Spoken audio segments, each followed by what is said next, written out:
నమస్తే, welcome to our channel. ప్రస్తుతం మనతో సీనియర్ జర్నలిస్ట్ దాము బాలాజీ గారు ఉన్నారు. వారితో మాట్లాడదాం. సార్ నమస్తే. సార్ భారీ అంచనాలతో పుష్ప 2 సినిమా రిలీజ్ అయింది. సో దాని రివ్యూ ఏంటి సార్?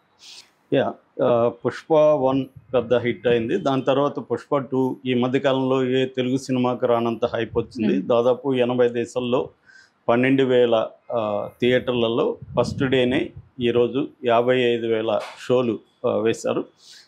అనేక రికార్డులు కూడా క్రియేట్ చేసింది. Pre release business theatrical and retail కలిసి 1,060 crores అయింది. అట్లాగే టికెట్ అడ్వాన్స్ బుకింగ్ కూడా 100 కోట్లు దాటింది. సో ఇంత హైప్తో వచ్చిన పుష్ప 2 సినిమా ఎలా ఉంది, దీంట్లో ప్లస్లు ఏంటి మైనస్లు ఏంటి చెప్పుకుందాం. ముందుగా కాస్టింగ్ వచ్చినప్పుడు అల్లు అర్జున్, రష్మిక, రావు రమేష్, ఫహద్ ఫాజిల్, తర్వాత తారక పొన్నప్ప, సునీల్, అనసూయ, ఇలా మంచి కాస్టింగ్ ఉంది. ఇక టెక్నీషియన్ విషయానికి వస్తే సుకుమార్ డైరెక్టర్, ప్రొడ్యూసర్స్ మైత్రి మూవీస్ మేకర్స్ వాళ్ళు నవీన్ అర్నేని, ఇంకా రవిశంకర్ యలమంచిలి.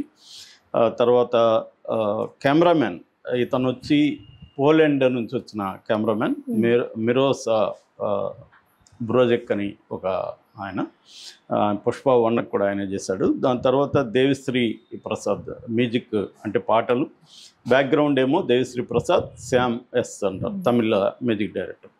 సో కథ విషయానికి వచ్చినప్పుడు మనకి పుష్ప 1లో టైటిల్ పెట్టినట్టుగానే పుష్ప ద రైజ్ అంటే ఒక మామూలు అక్కడ ఎర్రచందనం కొట్టే కూలీ, ఆ కూలీకి కొంత ఇగో ఉంటుంది, సెల్ఫ్ రెస్పెక్ట్ ఉంటుంది. అందుకని ఆ కాలు సీను నా కాలు మీద నేను వేసుకున్నాను. సో అటువంటి ఒక కూలీ ఎలా స్మగ్లర్గా మారాడు అనేది ఫస్ట్లో ఉంది. స్మగ్లర్గా మారినప్పుడు అతను ఎదుర్కొన్న అబ్స్టాకిల్స్ ఏంటి, అట్లాగే అతని ఫ్యామిలీకి సంబంధించిన ఒక ప్రాబ్లం ఉంది. అది ఇంటి పేరు లేకపోవడం, వీళ్ళ మదర్ అతనికి సెకండ్ ఇది కావడం ఫాదర్కి, ఇలాంటి ఒక సెటప్ అంటే ఒక ఫ్యామిలీ సెటప్, ఒక క్రైమ్లోకి తను ఎలా వెళ్ళి ఎలా పెద్దోడయ్యాడు అనేది ఈ 2 సెటప్లు తీసుకున్నారు. తన క్యారెక్టరైజేషన్ విలన్ని లాస్ట్లో ఇంట్రొడ్యూస్ చేశారు, ఫహద్ ఫాజిల్ క్యారెక్టర్ని, బన్వర్ సింగ్ షెకావత్. సో ఎండ్ అయింది. అంటే ఒక వీళ్ళిద్దరికి మధ్య అంటే అటువంటి ఒక భయంకరమైన పోలీస్ ఆఫీసర్ని ఇతను అంతకంటే భయంకరంగా అవమానించాడు. ఇప్పుడు అతను గమ్మునుండే టైప్ కాదు, ఎలా ఉండబోతుందా అన్నది ఇంట్రెస్టింగ్గా ఎండ్ చేస్తారు. ఇప్పుడు దీంట్లో ఏంటంటే దీంట్లో కూడా సేమ్ సెటప్ పెట్టుకున్నారు. అంటే రైజ్ అయినాక ఒక రూల్, ఇతను ఎలా రూల్ చేశాడు, రూల్ చేయడం అంటే మళ్ళీ అనేక మంది అడ్వర్సరీస్ని, ఎనిమీస్ని డీల్ చేయాల్సి ఉంటుంది. అలాగే మళ్ళీ ఇక్కడ పర్సనల్ స్టోరీని కూడా ఇతను తీసుకొచ్చాడు. దానికి ఒక కన్క్లూజన్ పర్సనల్ స్టోరీకి ఇచ్చాడు.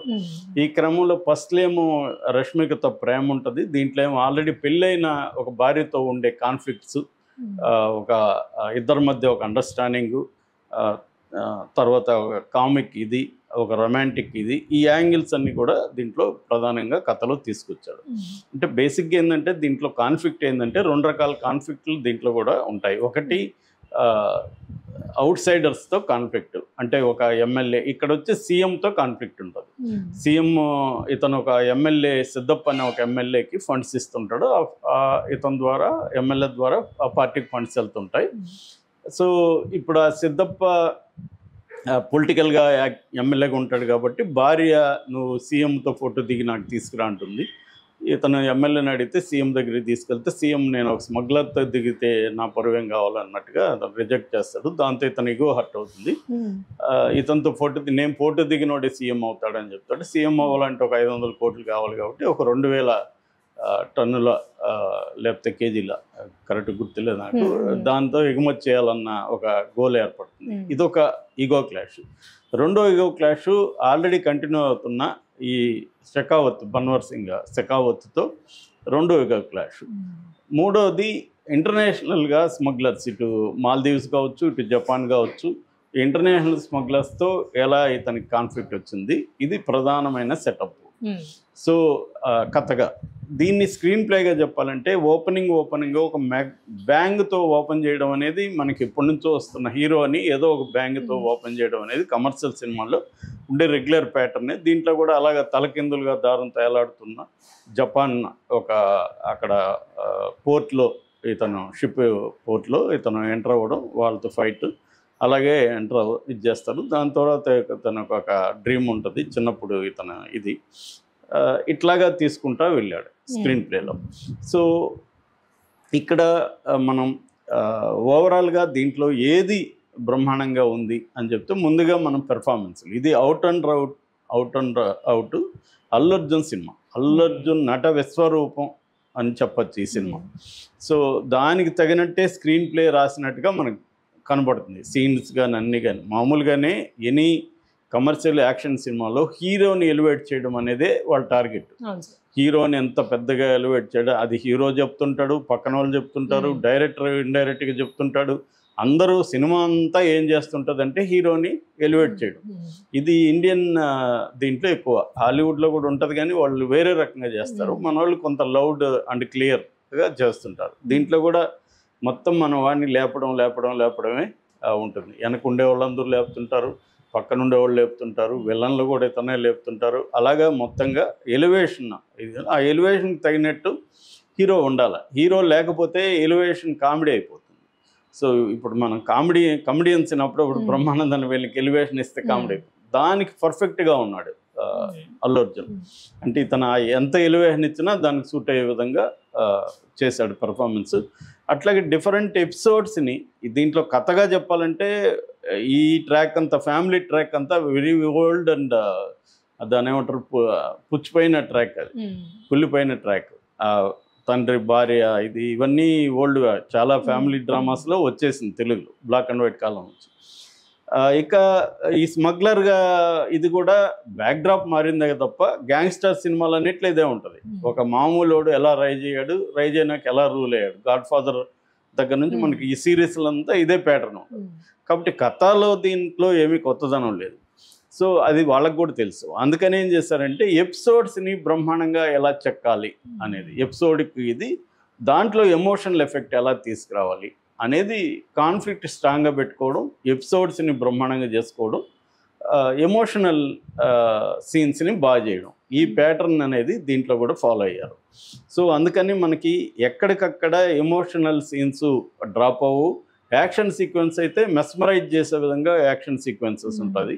అట్లా కాన్ఫ్లిక్ట్ సన్నివేశాల్లో కూడా సీఎంతో ఇతని ఈగో కాన్ఫ్లిక్ట్ కానీ, షెకావత్ని ఇతను సారీ చెప్పి దాని తర్వాత షెకావత్ని అవమానించే సీన్ కానీ, అన్నిటికంటే గంగ జాతర, తిరుపతి గంగ జాతర, మా తిరుపతి కాబట్టి నాకు తెలుసు, అక్కడ బ్రహ్మాండంగా ఉంటుంది. దేశ విదేశాల నుంచి కూడా గంగ జాతరకు వస్తారు. అక్కడ ఇతని వేషంగా నుంచి దానిలో ఆ పాటకి అతను లీడ్గా చేసిన డ్యాన్స్ కావచ్చు, వండర్ఫుల్ ఇది ఉంది, ఎఫెక్ట్ ఉంది. అక్కడ కొంత కాంతార ఎఫెక్ట్ మనకు కనబడుతుంది అక్కడ. కానీ చివర్లో రౌడీల గొంతులు ఉరుగుతూ ఇతను ఫైటింగ్ ఒకటి ఉంటుంది, అది వైలెన్స్ కూడా ఎక్కువైంది. కాంతార ఎఫెక్ట్ ఈ రెండు చోట్ల మనకు కనబడుతుంది. బట్ అల్లు అర్జున్ దాంట్లో ఇరగదీశాడు ఈ రెండిట్లో కూడా. అట్లాగే ఈ గంగమ్మ జాతర సీన్లో కావచ్చు, పాటలో కావచ్చు, రష్మిక పర్ఫార్మెన్స్ కూడా చాలా బాగా చేసింది. రష్మిక లేకపోతే కూడా అంత ఎఫెక్టివ్గా ఉండేది కాదు. సో ఆ గంగమ్మ జాతర వచ్చిన ఫైట్ కానీ ఆ సీక్వెన్స్ అంతా వండర్ఫుల్గా ఉంది. అట్లాగే ఇంటర్నేషనల్ బార్డర్స్కి దీన్ని తీసుకెళ్ళడం, ఈ ఎర్రచందనం దొంగల్ని తీసుకెళ్లే మెథడ్ కానీ, ఇవన్నీ కూడా ఎత్తులకు పై ఎత్తులు. అంటే విలన్ ఒక చాలా క్లవర్గా అతను ట్రాప్ చేస్తే అతనికి పై ఎత్తుగా ఇతను ఎలా ట్రాప్ చేశాడు, ఇటువంటి సీన్లు కూడా చాలా బాగా వచ్చాయి. ఇక లాస్ట్ యాక్షన్ దీంట్లో కూడా ఒక బ్యాంగ్ ఇచ్చి థర్డ్ పార్టీకి అంతా హ్యాపీగా ఉన్నప్పుడు బాంబే ఇచ్చి థర్డ్ పార్టీకి కూడా ఒక ఇది ఇచ్చారు. పుష్ప 3కి కూడా ఒక లీడ్ ఇచ్చేసి వదిలేశారు. సో ఇలాగా ఏంటంటే ఎపిసోడిక్గా అక్కడక్కడ యాక్షన్ సీక్వెన్సెస్ చాలా బాగున్నాయి. మిగతా ఆర్టిస్టుల పరిస్థితి వచ్చినప్పుడు ఫహద్ ఫాజిల్, ఈ రష్మిక మందన్న, తర్వాత తారక్ పన్నప్ప, వీళ్ళ ముగ్గురిని గురించి చెప్పుకోవాలి. వీళ్ళ ముగ్గురు మంచి పర్ఫార్మెన్స్ ఇచ్చారు. ఫస్ట్ హాఫ్లో రావు రమేష్, తర్వాత ఫహద్ ఫాజిల్ ఉంటే, సెకండ్ హాఫ్లో కొంతవరకు తారక్ పన్నప్ప కూడా బాగా చేశాడు. మిగతా సునీల్ కానీ అనసూయకి పెద్దగా లేదు, వాళ్ళు అసలు లేకపోయినా పెద్ద కథకి ఏం సంబంధం లేదు. జగపతి బాబు చిన్న క్యారెక్టర్ కాబట్టి చెప్పుకోవాల్సింది మేజర్గా ముగ్గురు. అజయ్ది కూడా రొటీన్, అతను అనేక సార్లు అట్లాంటివి రొటీన్ చేశాడు. అది కూడా పెద్ద చెప్పుకోవాల్సిన అవసరం లేదు. ఇక టెక్నికల్ విషయానికి వస్తే కెమెరా వర్క్ చాలా ఎక్స్ట్రాడినరీగా ఉంది. ఇటు ఇంటీరియర్స్ని కానీ, ఇటు స్మగ్లింగ్ ఇవి కానీ, ఫారిన్ సీక్వెన్స్ చాలా బాగా చేశాడు. ఫ్రేమింగ్స్ కానీ అంతా చాలా బాగా చేశారు. బ్యాక్గ్రౌండ్ స్కోర్ కూడా దేవిశ్రీ ప్రసాద్ చాలా ఎలివేట్ చేశాడు. పాటలు అయితే ఫస్ట్ పుష్పతో పోలిస్తే పాటలు అంత గొప్పగా లేవు. బట్ కొన్ని ఒక 2-3 పాటల పుష్పరాజు కానీ, తర్వాత స్వామి పాట కానీ, తర్వాత ఇవి కొంత బెటర్గానే ఉంది. ఈ ఫీలింగ్స్ కానీ ఈ 3 పాటలు బాగున్నాయి. కిసక్ అనేది పోయింది. కిసక్ అనేది పెద్దగా వర్కౌట్ అవ్వాల మనకి. దాంట్లో బాగా వర్కౌట్ అయింది ఫస్ట్లో సమంత సాంగ్, దీంట్లో అది వర్కౌట్ అవ్వలేదు. సో ఓవరాల్గా డైలాగ్స్ చాలా చోట్ల పేలాయి, చాలా చోట్ల వినబడలేదు. సరిగా వినబడినా అర్థం కాలేదు. ఎందుకంటే చిత్తూరు స్లాంగ్, ఇతనేమో నోట్లో కిల్లి పెట్టుకొని చెప్తుంటాడు. దానివల్ల మాలాంటి చిత్తూరు వాళ్ళకి బాగా అర్థమవుతుంది, కానీ వేరే వాళ్ళకి కొద్ది కష్టం. అయితే ఒక డైలాగ్ మాత్రం వైరల్ అవుతుంది. అదేంటంటే చిరంజీవిని ఉద్దేశించి అన్నాడని, ఎవడరా బాస్, ఎవడికిరా బాస్, నేనే వాడికి, వాడి కొడుక్కి, వాళ్ళ తమ్ముడికి నేనే బాస్ అని ఒక డైలాగ్ ఉంటుంది. దాన్ని వైసీపీ వాళ్ళు కూడా వైరల్ చేస్తున్నారు, ఈ చిరంజీవిని అన్నాడని. అక్కడ కాంటెక్స్ట్లో సూట్ అయింది. చిరంజీవిని ఉద్దేశించి ఇతను అని ఉండకపోవచ్చు, కానీ వాళ్ళు అదో తీసుకున్నారు. ఓవరాల్గా Allu Arjun one man show ఇది. అట్లాగే యాక్షన్ సీక్వెన్సెస్ కానీ, ఎమోషనల్ సీక్వెన్సెస్ కానీ చాలా బాగా చేశాడు. తర్వాత పాటలు చూసేకి కానీ, పుష్ప కానీ, ఫీలింగ్స్, ఈ 3 పాటలు చాలా బాగున్నాయి చూడడానికి కానీ, వినడానికి కానీ. తర్వాత జాతర సీక్వెన్స్ చాలా బాగుంది, బీజిఎం చాలా బాగుంది, డైలాగులు బాగున్నాయి. ఇక మైనస్లకు వచ్చేసరికి 3 గంటల 20 నిమిషాలు దీనికి అవసరం లేదు. ఒక 20 నిమిషాలు ఎత్తేసి ఉండొచ్చు. బిగినింగ్లో ఆ కల సీన్ అవసరమే లేదు, అది ఎందుకు పెట్టారని అనిపించింది. అక్కడక్కడ కూడా కొంత ల్యాగ్లు అయితే ఉన్నాయి, దాన్ని తీసేసి ఉండొచ్చు. తీసి 3 అవర్స్ లోపలే తీసుకొచ్చి ఉండొచ్చు. అట్లాగే ప్రెడిక్టబిలిటీ, ఓల్డ్ స్టోరీ అనేది కూడా ఒక మైనస్గా చెప్పుకోవచ్చు. ఇక సాంగ్స్ కూడా అన్నీ అంత గొప్పగా లేవు. ముఖ్యంగా స్పెషల్ సాంగ్ ఇంకొంత జాగ్రత్తగా చేస్తుంటే అది బాగా వచ్చిండేది, అది మిస్ అయింది. అట్లాగే సునీల్ అనసూయ లాంటి కొన్ని క్యారెక్టర్లు ఫస్ట్లో ఉన్నాయి కాబట్టి దీంట్లో తీసుకొచ్చినట్టుంది, అది ఇదైంది. సో డైలాగ్స్ కూడా నేను ఇందాక చెప్పినట్టు కొన్ని సరిగా వినపడకపోవడం అనేది కూడా ఉంది. సో ఓవరాల్గా